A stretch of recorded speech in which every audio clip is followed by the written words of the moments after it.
आमचे प्रतिनिधी आपल्यासोबत थेट जोडले गेलेले आहेत। निवृत्ती 3 मागण्या सीजेपी कडून करण्यात आलेल्या आहेत, मात्र यावर वेळ मागण्यात आलेला आहे। काय सांगाल?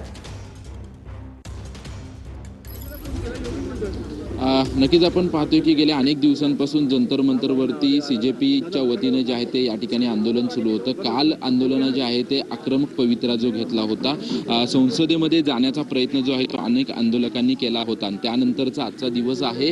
रात्री दिल्लीमध्ये जे आहे ते पावसाची परिस्थिती होती, तरी देखील अनेक आंदोलक आणि जे विद्यार्थी जे आहेत ते अजून देखील जंतर मंतरवरती ठाण मांडून असल्याचं आपल्याला या ठिकाणी चित्र पाहायला मिळतं। ज्या ठिकाणी जंतर मंतरवरती सोनम वांगचुक यांचं ज्या ठिकाणी आंदोलन सुरू होतं त्याच ठिकाणी अनेक आंदोलक विद्यार्थी जे आहेत ते या ठिकाणी उपस्थित असल्याचं अजून देखील आपल्याला पाहायला मिळते। एकीकडे काल सीजेपीच्या शिष्टमंडळानं मंत्र्यांची भेट घेतली, मात्र त्यांचे जे काही मागण्या होत्या त्या मागण्या त्यांनी त्या ठिकाणी ठेवलेल्या आहेत। मात्र सरकारकडून विनंती करण्यात आलेली आहे की आंदोलन मागे घ्यावं, मात्र तरी देखील अजून देखील ह्या आंदोलनावरती सर्व विद्यार्थी जे आहेत ते ठाम असल्याचं चित्र आपल्याला पाहायला मिळते। सकाळची वेळ आहे आणि सकाळच्या वेळेमध्ये आपण पाहतोय की विद्यार्थ्यांची गर्दी जी आहे ती व्हायला सुरुवात झालेली आहे। काल आपण पाहिलं तर या आंदोलनानं आक्रमक पवित्रा घेतला होता।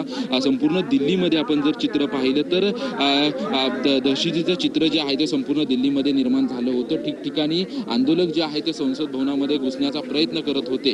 पोलिसांनी लाठीचार्ज देखील ठिकठिकाणी केल्याचं आपल्याला पाहायला मिळालं आणि त्यानंतरचा आजचा दिवस आहे। काल शिष्टमंडळ भेटून आल्यानंतर देखील आता विद्यार्थी जे आहेत ते ठिकठिकाणाहून या ठिकाणी जमा होत असल्याचं चित्र आपल्याला या ठिकाणी पाहायला मिळते। काल ज्या पद्धतीने आंदोलन झालं होतं, कालचा आक्रमक पवित्र्यानंतर आजच्या दिवसाकडे खरं तर सर्वांचं लक्ष आहे। धन्यवाद निवृत्ती, तुम्ही दिलेल्या या माहितीसाठी।